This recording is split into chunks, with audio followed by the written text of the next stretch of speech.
Good morning. Welcome to the update from the bunker here in sunny France. It's Sunday, the 29th of March, and the clocks have gone forwards, as I discovered. I was getting up late. And anyway, it's a beautiful day again, a bit colder, but it's really good. And I hope you guys are all doing okay. We've been doing things, Lynn's been putting together albums. So we've gone through all the old photographs and tickets and flight tickets, all this sort of thing. And she's building these big albums with all these historical documents in them, which is really cool. They're all over. The things we found in boxes tidying this place out. And we also did we went through the food downstairs in the basement of the cave. We've got a couple of timber racks down there. We keep on the jars and the tins, that sort of thing. And we've put them into strict FIFO sequence now, so first in, first out sequence, with the oldest stock at the front of the shelf and the youngest at the back. So we use it in sequence like that as we go along. And next we're going to be start color coding them. I think we're going to work from the bottom rack up to the top and have them in violet, indigo, blue, green, and yellow, orange, red to the top. And that's how bored we are.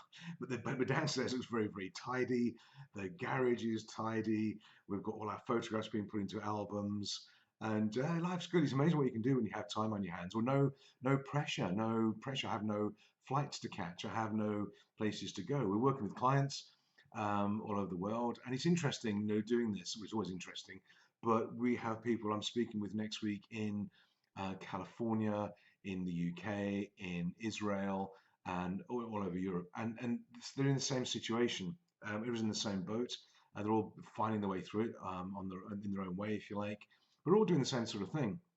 Everybody's coping with it in their own way, and they're going to get through it okay. So that's bit of hope, all being well. I'm sure everybody else, it's getting a bit tense sometimes, I'm sure, but it's going to be okay. I saw a post come up on LinkedIn, I think it was, and this guy was put that tragically he'd been fired from his job through this, and he can get some sort of some income to come in to support him. But his business that he worked for had actually closed due to this outbreak. He'd been fired, and he was really quite worried about it, and understandably so as well, obviously. But I think in my career, I've only been fired once, surprisingly. No, I've been fired once, and I remember at the time it seemed like the end of the world. It was just oh my goodness, what are we going to do? How are we going to recover from this? It looks bad on the CV and all this sort of stuff. And what had happened was this is back in the days of in the UK and working for this company, and I had to sign up a set of accounts. And I didn't agree with them, and there was something that I thought was dodgy on the accounts. Doesn't matter what it was, and I refused to sign them. And the director or the chairman, managing director, he said, "If you don't sign them, I'll sack you." So I said, "Okay, well, I'm not signing them. Do your best." And he did. He did sack me. Git. So anyway, I went home with my tail between my legs in my little company car, got home and said, "I've been fired." And I remember that feeling, was that sort of, what the heck do I do now? It was the loss of seemingly everything. And back then, I remember we decorated the house. Just in case I was busy, we painted the house, we decorated, did that sort of thing. And he went down to the job centre on the sort of the week after to register and this sort of thing. And that was one of the most depressing meetings of my life, I think.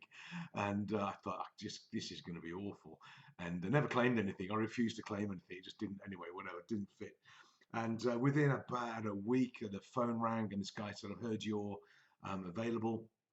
I've got a project. Could you come and do a project for us for a few months?" Oh, yeah, great. Of course I can. So did that. They were great. They were down in Portsmouth, and a fabulous company. Did some project work with those guys for 3 or 4 months. Had a great time. Got my sort of confidence back and got my career back. And during that time, then before that project came to an end, I was fortunate to find something else, and the rest is history. But what it did for me was it made me change direction. I went from working in what was military subcontracting and logistics, and the next position I got was working in a dressmaking company, making ball gowns and dresses for professional dancers, Latin American dancers, ballroom dancers. Fabulous company, great people, and spent a number of years there, and that was just great. And in hindsight, looking back, that refusing to sign those accounts and having that being kicked out because of that, tough as it seemed at the time, was actually a turning point, a positive turning point. And it didn't feel like it for a week, but it was actually a turning point. And in hindsight, I wouldn't be sat here. I can see how the dots all join up in hindsight. Wouldn't be sat here in France if we hadn't have done that. And since then, we've been very fortunate, worked, lived all over the world, and it actually started with that. So to the guy that fired me, I related, yeah, thank you. And I didn't say that at the time to him, I guarantee it. But these things happen, and I'm not going to say they happen for a reason. Yeah, that's a bit harsh, but I think when they do happen, it is a turning point. Other things happen as a consequence, and they can be better, brighter, more positive.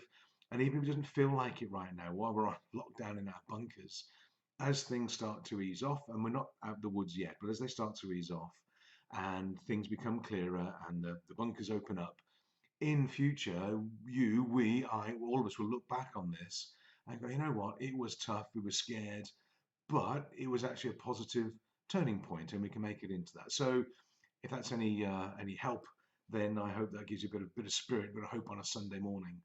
So anyway, so look, I've got some more chores to do. I've got some other tins to put into date order and color sequence. I'm gonna put the jams into color sequence next, I think, and that sort of thing. So have a great Sunday, and I'll see you on Monday. I'll do another update on Monday from the bunker.